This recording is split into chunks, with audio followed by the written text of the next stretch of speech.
Hey guys, it's Adam Levitan here at RotoTracker to talk about game selection.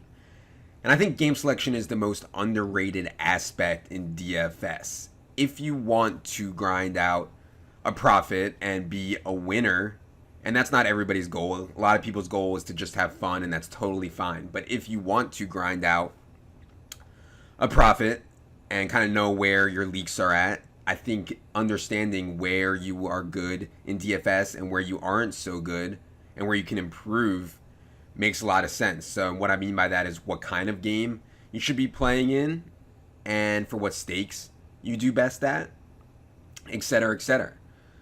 So the guys at RotoTracker sent an email out to all of their users, asked if anybody wanted to have their data looked at by me to see if we can kind of plug any leaks and see what's going on and get some help ahead of NFL season. So this is a random person's account. I have no idea whose it is, but we're going to dive in here and see if we can help out a little bit. So let's go ahead and look at their lifetime stats, and you can see on their graph here, pretty steady downswing. Negative 10% ROI is not all that bad, but obviously we don't want to be a loser across 25,000 entries, so let's see what we can do. First thing that I look at with my stats is if we go here to cohort and we look by sport, we can see, where sports we are good at. Simply very self-explanatory. This person in the NFL is actually doing okay. College football, RIP college football, no more in DFS, but was doing okay there. Getting absolutely trucked in the NBA, doing really poorly in MMA, and then a small loser in baseball and a small loser in golf too. But for our purposes here, we're going to go ahead and get ready for NFL. So I'm going to add a filter. I'm going to go general, and I'm going to go NFL only. And now we'll get a good chance to look at how this person does in NFL. And I think this category tab is the most important tab on RotoTracker. It tells you which games you do best at across all buy-in levels, and this is lifetime.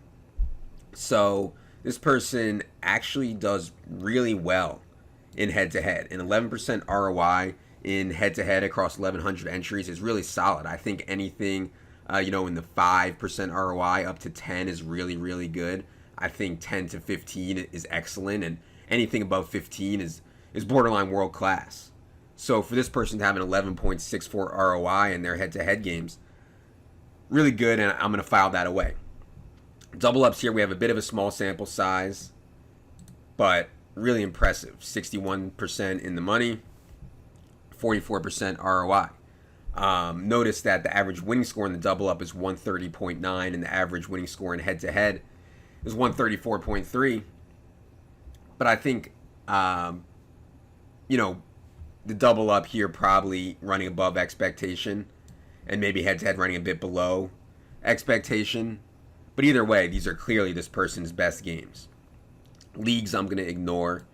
That is too small of a sample size.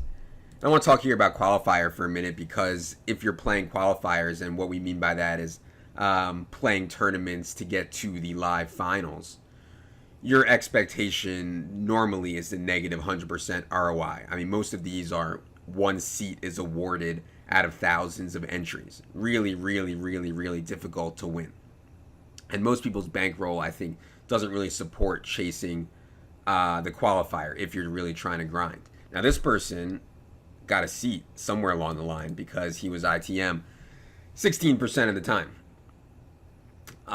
which is really impressive. My qualifier tab is just a straight negative 100%, never qualified, chased it a lot, lost a lot of money trying to do it. One of the leaks that I'm plugging this year is that I'm not going to be playing qualifiers at all, and I think that's going to make a pretty big difference in my bottom line. GPP here, you can see by the ITM percentage, 25%, that's pretty good. However, the ROI is negative 44%. And what those two numbers tell me is that this person is not making high variance enough lineups. This person is in the money about an average amount of time, but they're not near the top of the leaderboard where all the real money is, and that's how you get a negative ROI despite having a 25% in the money percentage.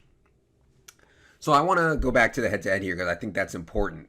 Let's look a little bit closer at this guy's head-to-head stats. So I'm going to add another filter, and I'm going to look at only head-to-head. So basically the biggest thing I like to look at when I'm looking at my head-to-head stats is the fee. So at what buy-in level should I be playing the most of?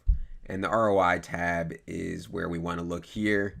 Pretty small sample here at the higher stakes, but just from personal experience and from common sense, the tougher players are going to be playing at the higher stakes.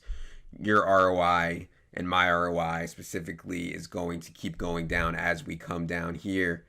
Usually pretty similar in this range here for most people, and then starts to slowly dissipate down here as we get towards the higher stakes.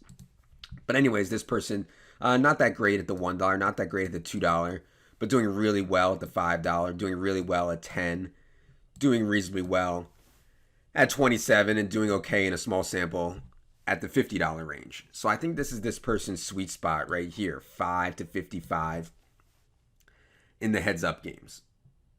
And I also think, based on the previous data, that he should be playing a lot more double-ups too. So you'll hear a lot of people talk about the 80-20 rule with your DFS bankroll, meaning 80% of your action into cash games such as 50-50 and double up, and 20% into chasing other things where less than 50% of the prize pool is paid out. Less than 50% of the field, is paid out. So I think this person maybe wants to go 85-15 or 90-10 if they want to grind out an NFL season and try to, sustain a 10, 15, 20% ROI on their money for a whole season and do it that way instead of going for the glory that is tournaments and qualifiers. One other thing I wanted to point out here is that you can search by site. So DraftKings versus FanDuel, not a very huge sample, not a very big sample at all on DraftKings, bigger sample on FanDuel, doing better on FanDuel. And one thing I wanted to note is that you can look by slate. And the reason that I would want to do this is I will show you. If we look at FanDuel only, this is lifetime on FanDuel, head-to-head, and then we look at slate. Yeah, so it's not surprising to me here that this person on Thursday head-to-head on FanDuel has won 9 out of 10. And that's an extremely small sample. I wouldn't expect to sustain any kind of 90% win rate. But I think Thursday lock on FanDuel, if you're paying attention to the NFL closely, if you know who's hurt, who could sit out, if you know who is going to be the strong plays before all the articles and podcasts come out on Friday, Saturday, Sunday morning, Thursday lock, people are going to do pretty well at, and this data reflects that even though it's a really small sample. All right, hope that helps this person and anybody else that is watching. Any other questions on game selection, don't hesitate to email me, ajl201@yahoo.com. So for Jerry, I am Adam.